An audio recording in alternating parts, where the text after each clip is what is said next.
Hello players, just want to make a quick video straight to camera about VR. So this isn't going to be a super fancy video or any special effects or anything like that. Just me straight to camera, probably with a lot of jump cuts where I'm thinking about what to say next. So I'm going to go over the future of VR and how I personally think that it's not dead.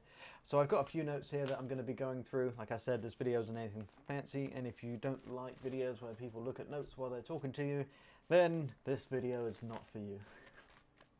Okay, so I want to start up by saying that I don't think it's dead. I mean, there's been a lot of controversy over the past couple of weeks, especially with Linus's video and a couple of other videos on YouTube. Wow, that rolling video is really distracting. We are going to turn it off. Bye, Linus. Especially with Linus saying that VR is dead, and that kind of blew up on Reddit. And people saying, no, it's not dead. And I tend to agree with them. I think VR is not dead.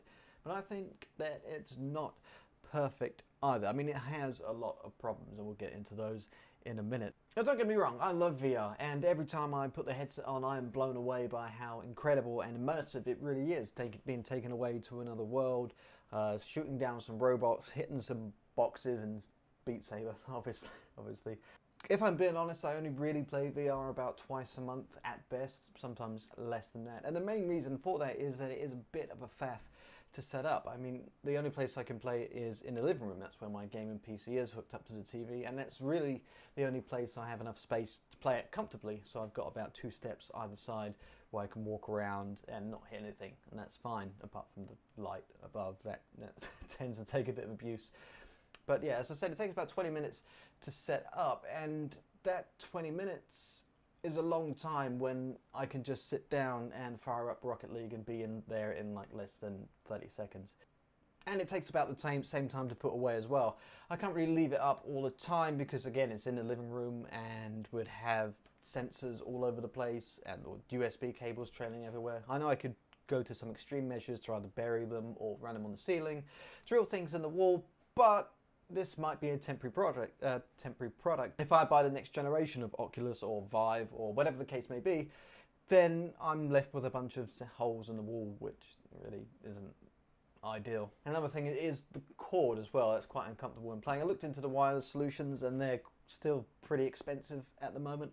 They're coming down in price, but it's not worth it for playing 2 times a month. And another problem, not for me because I have a high-end gaming PC, but for a lot of people, is the hardware needed to run it. I mean, you can't just buy it, pick up this product and run with it. You need a decent PC, and you need a decent level of technical knowledge to be able to set it up. I mean, it's not the most straightforward thing in the world. I know the setup process, especially for the Oculus Rift and the Vive, does guide you through it, but then you get tracking sensor error 80363. I mean, it's like, what's that about? Tracking error, tracking not perfect. It's just, yeah, we'll close the blinds behind you. It doesn't say that. It doesn't say you might need to turn the light off because it's interfering with IR, or the huge mirror that you've got behind you is also affecting your tracking. All these things that people wouldn't necessarily think about when playing a game or even consider them to be a problem with a product like this, they are real problems. PSVR kind of has the right idea that people already have a console, and PS4 is the most popular console at the moment. I don't know, it's pretty tight between Xbox and PlayStation, always is. But anyway, my point is that they already have the hardware with a gaming console, and it's just plug and play and away you go. Granted, the experience isn't as good, the tracking isn't as accurate, and the controls are definitely not as good. The controller for the PSVR is definitely at the bottom of the list as far as I'm concerned, with the Rift being up there at the top and the Vive sitting in the middle. However, it hasn't failed yet. VR has failed multiple times in the past, and I don't think anybody is going to deny that, especially with the huge success of the Virtual Boy. But this time it's got real big money behind it. I know, yeah, the Virtual Boy had Nintendo behind it, but I don't believe Nintendo pushed that as hard as they possibly could have, and I don't think that Sony are going to push PlayStation VR as hard as they possibly could. I mean, it's not like they're trying to save some kind of failing division. This is a new product. This is a trial product. If it doesn't do well, then we'll just bin it like everything else, like PlayStation Move, like the PlayStation little TV box that you could share with things. Yeah, that didn't last very long either. Sony has a history of dumping PlayStation peripherals if they don't do very well, so yeah, there's that. But on the PC side, I mean, it's got big money behind it. Oculus has got Facebook money, and the Vive has got HTC money, although HTC don't really have a lot of money anymore, but it's got some big industry leaders behind it. And I think those industry leaders kind of need to move away from the PC side, and I'll get to that in a minute. Samsung is obviously dominating the mobile side with Gear VR, even though that's technically Oculus's baby as well. But we're on page 2 of my notes, and my note says that this is the first generation of a version that works. So VR has come and gone in the past, and all of those versions haven't worked very well at all. But this version seems to have stuck around a lot longer already than the failed VR in the past, which is probably going to be a good indication of its future. And going back to what Palmer Luckey said in the very first stages of Oculus, when he still owned it, was that he wanted the generation bumps to be like phone generation bumps, like the HTC G1. I think there might be one before that, and the G2. They were terrible phones by today's standards, but if you knew somebody who had one of those phones, they were incredible. They were some of the first Android phones, and phones were smart. They were really smart, and they could actually do something. It's like, look how cool this is. I can check my email, I can browse the web easily and efficiently, and this one's got a full keyboard, and this one's got a little chin with a scroll wheel, which is awesome. And look, they all run Angry Birds, and Angry Birds seem to be the killer app for both Android and iOS to really get people engaged in phones. I think the phones of the past versus the phones of today have actually gone for a slower iteration period than what we've seen so far from VR. And you always get people who buy the top-end devices, whether that be TVs or PC hardware, phones, whatever, cameras, you name it. They'll buy the top-end stuff, and then there'll be people who buy the stuff that's good enough for their purpose, and then there's people who just want to buy that thing that just does that little bit more than average. But it is that good enough market that needs to be cracked. Right now, VR is pretty much for the enthusiasts and top-of-the-line guys. There hasn't been a VR product that is good enough for most people to actually sit down and or stand up and thoroughly enjoy it. So what is a good enough product? I don't think it's Oculus Go, not by a long shot, and to a lesser extent Gear VR. I think they're glorified kaleidoscopes. No, I don't mean that. I think they are good for media consumption. Well, they're not even good for media consumption. I recently tried to watch The Matrix in Gear VR with a Samsung S7 or S8. I can't remember now, I'm on the Razer phone, but it was my old Samsung phone. And while it was enjoyable in a big screen VR experience, trying to watch The Matrix, I thought it would be a really meta thing to do, sit down and watch The Matrix in VR, It was good for about 45 minutes, and then it was uncomfortable with eye strain, with the weight of the device, and things like that. So I do think we need a lot more improvement on that end of the scale as well. But for all the problems, the big companies are working on solutions, and they're investing billions on these solutions. And I think that the self-contained wireless experience is going to be the one that wins out. Does that mean that the Oculus Quest is going to be the Lord and Savior for VR? Maybe, maybe not. I don't know.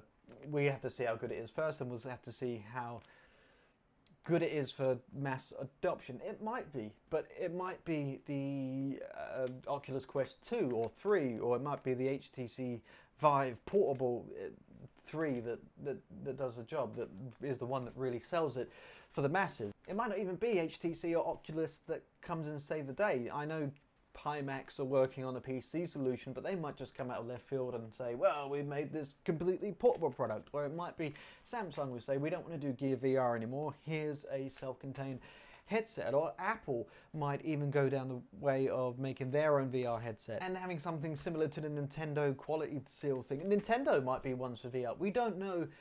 I think the industry is going to wait on the success of Quest and see how that plays out. And I think that's a smart move, but I don't think it should stop innovation, and I think other companies should try and make their own versions of those products. But here's the point, VR hasn't gone away. We are still talking about it. Nobody's talking about 3D TVs anymore, but VR has had a lot more staying power than technologies that have failed. So I think it still has a lot of legs in it. Yes, and VR is still finding its feet, and it's been finding its feet for the past 3 to 4 years. And whilst people, well, especially generation millennial, may think that takes too long, this is a lot quicker than the iterations between phones, TVs, PCs and consoles took. Definitely, they all took a lot longer to be good enough for the masses. And another point is that everybody is still learning. The marketing team are learning, the consumers are learning about VR, developers are learning about VR, investors are learning about VR, manufacturing and production companies, they are still learning. Everybody is learning about VR. Nobody knows everything there is to know about VR yet, and there's still a lot to be discovered. If we go back and look at games, the transition between 2D games and 3D games was absolutely horrendous. It took game devs a long time to get 3D games right, to get them to a level where all 3D games had a standard that was almost universal, and you could intuitively play a 3D game without stressing out about the camera or the control system or anything like that. And it wasn't until 2000 with Alien Resurrection that we actually first got twin stick shooters. So there have been evolutionary steps with games and technology and electronics in general in the past that have taken way longer to achieve than for VR to get to the step where it is today. So I think the progression of VR is going to has slowed down, and I think it's going to continue at a steady pace until that one innovation drops that is going to be good enough for everybody. Every generation of VR, whether that be from Oculus, Pimax or HTC, Sony, whoever, is going to fix problems along the way. It's not going to fix every problem, and I think it's going to cause problems as well, but every generation is going to be an improvement, and every generation is going to make each product a little bit more accessible to a larger market, to a point where everybody is going to be happy with what's good enough. If we take a look at the smartphone and game console market and say, well, you keep comparing it to those, but those devices are actually useful. Yes, they were useful in different ways than VR is, but they are the closest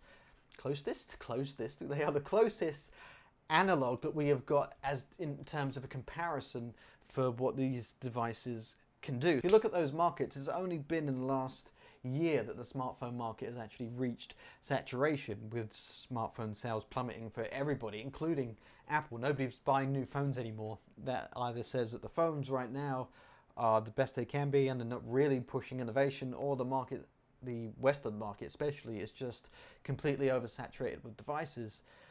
And the same for console market as well. I mean, the console market is the largest it's ever been, but it's not jumped leaps and bounds like the leap from NES, Super NES, PS1, PS2, Xbox to Xbox 360 and PS3 to PS4. There hasn't been that jump again. And I don't think the jump from PS5 and Xbox 2 will be that much of a jump again. I think those markets have hit near enough saturation, and I think that VR will get there. I don't know when it will get there, but it's not dead. Definitely not yet. Okay, so that was a little rant, and it probably didn't make much sense. And if you stuck it through this long, then thank you very much for your patience. It is much appreciated. And if you like t-shirts like this one, it's much appreciated that you click the link and find them in the video description below. Okay, so anyway, thanks for watching, guys, and until next time, keep playing.